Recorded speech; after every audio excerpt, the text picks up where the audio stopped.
kelompok 2. Di sini kami akan menjelaskan tentang Bagaimana sih rambut itu tumbuh? apa sih peranan folikel? Bagaimana sih proses dalam folikel? Bagaimana sih proses piloereksi? Kita kan belum perkenalan. Oh iya. Nama saya Wilda. Saya Tria Yulstari. Saya Alisa Azmi. Saya Siti Sarah. Saya Uli Agis. Saya Indri Natasha. Saya Neng Biki. Saya Milani. Saya Sarah Nur Fajrina. Saya Dwi Maharani Putri. Saya Gina Septiansyah.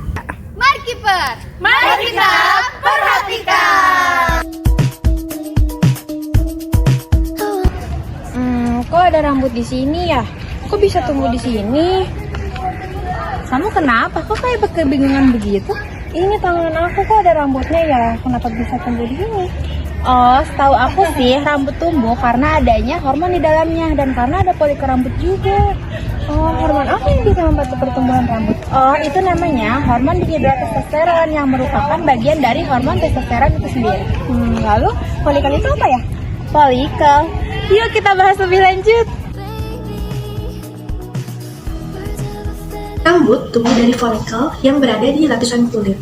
Folikel adalah struktur seperti tabung atau pori yang mengelilingi akar dan helaian rambut. Folikel ini terdapat pada dua lapisan kulit teratas, yaitu epidermis dan dermis. Folikel inilah yang membantu pertumbuhan rambut. Fakta unik tentang rambut. Teman-teman, ada yang tahu gak? Ternyata rata-rata pertumbuhan rambut pada manusia itu berkisar 0,5 sampai dengan 1,7 cm per bulannya loh. Tapi, faktor pertumbuhan rambut manusia itu dapat dipengaruhi oleh faktor genetik, faktor usia, dan faktor kesehatan secara keseluruhan. Selain itu, ada pakar yang mengatakan bahwa ternyata rambut pada malam hari itu akan tumbuh lebih cepat daripada tumbuh pada siang hari. Di folikel emangnya ada apa sih? Ternyata ada zat protein penting loh yang dinamakan dengan keratin yang diproduksi dari epidermis oleh sel-sel khususnya, yaitu keratinosit. Nah teman-teman, sel-sel inilah yang melindungi tubuh kita dan mencegah patogen menembus kulit. Selanjutnya saya akan membahas tentang fase-fase siklus rambut mengalami pertumbuhan, yaitu dibagi menjadi 3. Yang pertama fase anagen, yang kedua fase katagen, dan yang ketiga fase telogen.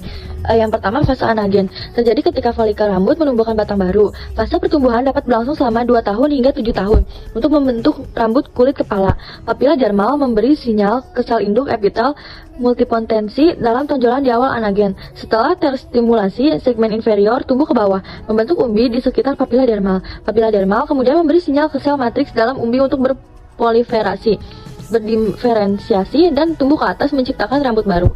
Yang kedua, fase katagen atau transisi atau regresi, hanya berlangsung beberapa minggu dan merupakan fase pertumbuhan rambut terpendek. Segmen inferior juga mengalami regresi dan akhirnya menghilang, dan papila dermal bergerak ke atas untuk menyentuh tonjolan. Yang ketiga, pada fase telogen, atau bisa disebut juga fase istirahat. Rambut berbentuk sepenuhnya, tetapi tidak tumbuh secara aktif. Rambut yang rontok pada dasarnya mati, tetapi berada di kulit kepala selama sekitar 100 hari. Dan yang terakhir, izin menambahkan fase eksogen, atau yang bisa disebut juga rontok. Fase rontok ini terkadang dianggap sebagai subfase telogen. Rambut lama rontok digantikan oleh pertumbuhan rambut baru selama fase eksogen. Nah, selanjutnya bagaimana bagian dari folikel rambut? Sebelum memahami bagian-bagian dari folikel rambut, kita bahas dulu bagian-bagian dari lapisan kulit kita. Lapisan kulit kita dibagi menjadi 3. Yang pertama, lapisan subkutan, lapisan dermis, dan lapisan epidermis. Kita bahas dulu lapisan paling bawah, yaitu lapisan subkutan. Lapisan subkutan ini terdiri dari 3 bagian. Yang pertama, jaringan adiposa, kelenjar keringat, dan pacinian korpuska. Yang kedua adalah lapisan dermis. Lapisan dermis ini terdiri dari ductus rambut, folikel rambut, pembuluh darah, bulbus rambut, otot erektor pili, ujung syaraf, dan juga kelenjar sebasea. Selanjutnya ada lapisan epidermis, merupakan lapisan terluar dari bagian rambut. Lapisan epidermis ini terdiri dari jaringan epitel, yang dimana terdiri dari beberapa lapisan di sekitarnya, seperti stratum lucidum, stratum corneum, stratum basalis, stratum granulosum, dan stratum spinosum. Nah, setelah mengetahui lapisan dari kulit, selanjutnya kita bahas bagian-bagian dari folikel rambut. Folikel rambut terbagi menjadi 2 bagian, yaitu hair shaft. hair buff, yang dilapisi glossy membran yang memisahkan antara folikel rambut dengan jaringan ikat yang berada di sekitar folikel. Kita bahas hair shaft dulu yuk. Yang pertama, hair shaft merupakan bagian folikel yang letaknya dari dermis menjulang ke epidermis hingga keluar kulit. Hair shaft terdiri dari medula berada di bagian paling dalam, lalu dilapisi korteks, kutikula, epitel root sheath yang terdiri dari internal root sheath dan external root sheath. Dan ada kelenjar sebasea yang menempel pada hair shaft. Yang kedua, selanjutnya ada hair buff yang terdapat di lapisan dermis, kemudian terdiri dari dermal root sheath, external root sheath, internal root sheath, kutikula, korteks, medula, matriks rambut, melanosit, stratum basale, papilia, membran basement, dan blood supply atau pembuluh darah. Baik, kita akan membahas dimulai dari medula. Medula tidak ditemukan di dalam setiap serat rambut. Dengan serat yang lebih tebal, lebih mudah memiliki medula. Selanjutnya ada kutikula. Kutikula terdiri dari 8-10 lapisan sel datar yang saling tumpang tindih dan tembus cahaya. Artinya, sel-sel tersebut pada dasarnya transparan seperti kaca jendela. Peran utama kutikula adalah melindungi korteks di bawahnya. Sel-sel yang membentuk kutikula seperti genteng di atap, distabilkan dan ditahan di tempatnya oleh ikatan disulfida. Baik, selanjutnya kita akan membahas tentang kelenjar sebasea. Kelenjar ini merupakan organ di kulit yang memproduksi dan mengeluarkan sebum. Sebum merupakan zat yang memberikan lapisan pelindung bagi kulit untuk membantu mempertahankan kelembapannya. Sebum adalah zat berminyak yang terdiri dari molekul lemak atau lipid yang meliputi kolesterol, asam lemak, gliserida, squalena, dan lilin. Ada dua jenis kelenjar sebasea. Yang pertama ada kelenjar sebasea yang menempel pada folikel rambut dan kelenjar sebasea yang tidak melekat pada folikel rambut. Selanjutnya kita akan bahas tentang hair bulb. Yang pertama itu ada papila dermal. Papila dermal terdiri dari sel-sel mesenkim yang berfungsi mengatur pertumbuhan rambut. Struktur jaringan ikat ini juga mengandung pembuluh darah dan ujung saraf yang memasuk oksigen dan nutrisi ke akar rambut. Di atas papila dermal terdiri matriks rambut yang terdiri dari keratinosit yang berproliferasi. Sel-sel ini berproliferasi dan secara bertahap bergerak ke atas, di mana mereka mengalami keratinisasi untuk menghasilkan batang rambut. Karena adanya papila dermal dan matriks rambut, umbi rambut disebut sebagai tempat aktif untuk pertumbuhan rambut. Selanjutnya ada kutikula. Kutikula adalah lapisan kulit berwarna bening yang terletak di sepanjang tepi bawah jari tangan atau kaki. Area tersebut juga dikenal sebagai dasar kuku. Kutikula berfungsi melindungi kuku baru dari bakteri saat tumbuh keluar dari akar kuku. Selanjutnya ada melanosit. Melanosit membentuk kelompok sel heterogen dalam tubuh manusia. Meskipun semuanya memiliki kemampuan untuk memproduksi melanin dan berasal dari sel embrio yang disebut sel kristal neural. Fungsi khusus mereka di semua tempat target jauh lebih luas daripada hanya sintesis melanin. Dalam tubuh manusia, keberadaan melanosit tidak hanya mengkonfirmasi epidermis, rambut, dan iris, di mana mereka memberi warna pada struktur ini. Melanosit juga ditemukan di telinga bagian dalam, sistem saraf, jantung, dan mungkin itu bukan akhir dari daftar di mana sel-sel ini ada.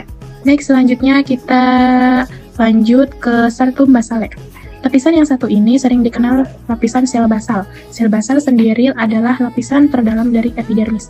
Di dalam lapisan ini terkandung sel-sel basal berbentuk kolom yang terus-menerus membelah dan didorong ke permukaan. Stratum basale juga merupakan rumah bagi melanosit yang produksi melanin, pigmen yang bertanggung jawab untuk warna kulit. Selanjutnya yang terakhir kita akan membahas tentang membran basement. Membran basement juga dikenal sebagai membran dasar. Membran ini adalah jenis matriks ekstraseluler seperti lembaran tipis dan lentur yang memberikan dukungan sel dan jaringan dan bertindak sebagai platform untuk pensinyalan kompleks. Membran dasar terletak di antara jaringan epitel termasuk mesotelium dan endotelium dan jaringan ikat di bawahnya. Dari ketiga siklus tersebut dapat menyebabkan gangguan loh. Yuk kita simak. Di siklus rambut ini memicu rambut rontok hingga kebotakan atau alopecia. Penyebabnya ada penyakit sistemik, hormonal, status Gavi, atau kelainan genetik faktor luar cuaca panas, tekanan di rambut akibat penggunaan topi, helm, penutup kepala atau pengecatan rambut, dan lain-lain. Rambutmu rontok. Berikut ini adalah cara merawat rambut yang baik dan solusinya. Untuk menjaga rambutmu tetap sehat dan tidak rontok, sebaiknya hindari cuci rambut terlalu sering karena penggunaan sampo dapat menyebabkan rambut kering dan mengurangi minyak alami di rambut sehingga menyebabkan rambut mudah rapuh dan rontok.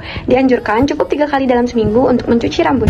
Yang kedua, menggunakan produk yang mengandung bahan alami seperti lidah buaya, minyak zaitun, dan yang terpenting adalah menerapkan pola hidup yang sehat.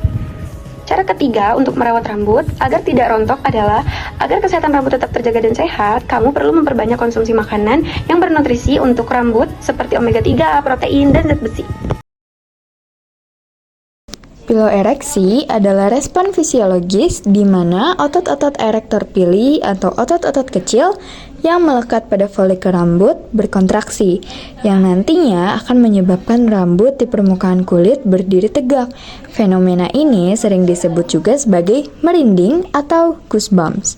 Piloereksi terjadi karena respon tubuh terhadap rangsangan tertentu seperti suhu dingin, emosi atau stres, atau bahkan rangsangan lain seperti mendengar musik yang menyentuh, momen emosional, atau bahkan pengalaman tertentu seperti mendengar suara yang membuat merinding. Piloereksi ini membantu menghambat pengeluaran panas dengan menciptakan lapisan udara yang terperangkap di antara rambut-rambut yang berdiri, sehingga rambut di permukaan kulit akan berdiri tegak. Nah, kalau benjolan ini disebabkan oleh kontraksi-kontraksi otot mini yang melekat pada setiap rambut-rambut masing kulit yang berkontraksi menimbulkan cekungan dangkal pada permukaan kulit yang menyebabkan daerah sekitarnya menonjol. Nah, kontraksi juga menimbulkan bulu berdiri loh setiap kali tubuh manusia merasa dingin. Pada hewan yang bulunya tebal, naiknya rambut memperluas lapisan udara yang berfungsi sebagai isolasi.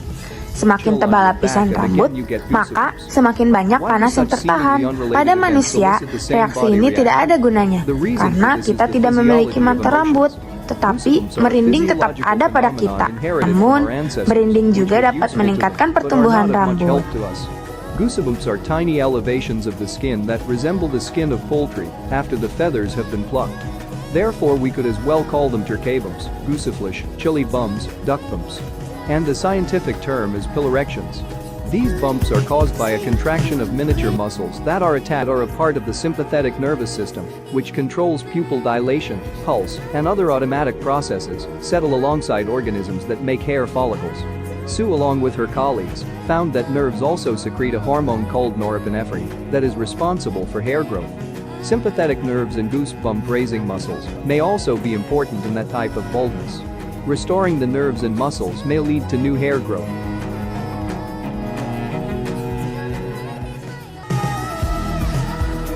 Fungsi piloereksi menurut seorang ilmuwan Harvard melaporkan bahwa merinding tidak hanya membuat rambut berdiri, tetapi juga membantu menumbuhkan rambut lebih cepat. Saraf dan otot yang membuat merinding juga merangsang sel induk di kulit untuk membuat folikel rambut dan menumbuhkan rambut. Ya Chin-Sui, seorang peneliti sel induk di Harvard University, menjelaskan saraf yang merupakan bagian dari sistem saraf simpatik yang mengontrol denyut, pelebaran pupil, dan proses otomatis lainnya menetap bersama organisme yang membuat folikel rambut. Ya Chin-Sui bersama rekan-rekannya juga menemukan bahwa saraf juga mengeluarkan hormon yang disebut norepinephrine yang bertanggung jawab untuk pertumbuhan rambut. Saraf simpatik dan meningkatkan otot-otot yang merinding mungkin juga penting dalam jenis keberanian. Memulihkan saraf dan otot dapat menyebabkan pertumbuhan rambut baru. Kulit terbagi menjadi 3 bagian, yaitu epidermis, dermis, dan lapisan subkutan. Sedangkan folikel rambut terbagi menjadi 2, hair shaft dan hair bulb. Hair shaft memanjang dari dermis hingga permukaan kulit dan terdiri dari beberapa lapisan termasuk medula, korteks, dan kutikula. Hair bulb terletak di dermis, mengandung matriks rambut, melanosit, dan pembuluh darah.